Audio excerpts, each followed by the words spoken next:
exposure to pollution in this part is actually causing more harm than the use of tobacco or the use of smoking.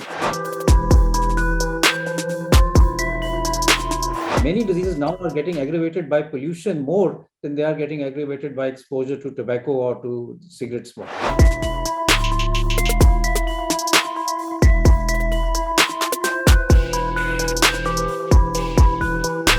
कुछ data जो modelling data से आया है उससे ये भी देखा गया है कि लोगों की लाइफ स्पैन भी कुछ हद तक कम हो सकती है.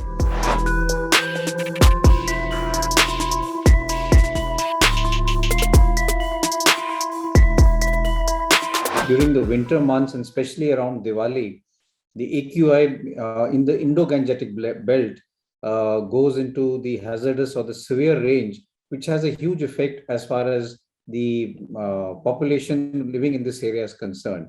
The effects can be both short-term and long-term.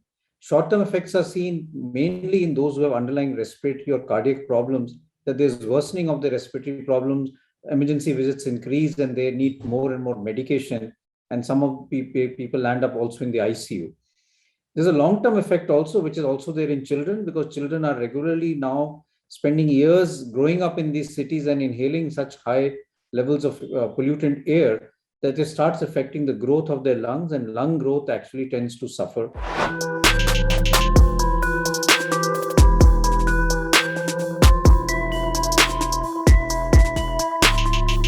In the subsequent 5 to 6 days, the number of people reporting to the emergency, both children and adults with respiratory congestion and respiratory failure, goes up significantly. If you have high levels of air pollution, then the chances of having more severe COVID and dying because of COVID goes up.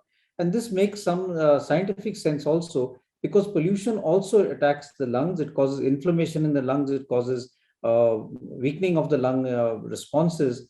And then when you have COVID on top of that, the COVID also attacks the lungs and causes inflammation. So it causes a double effect.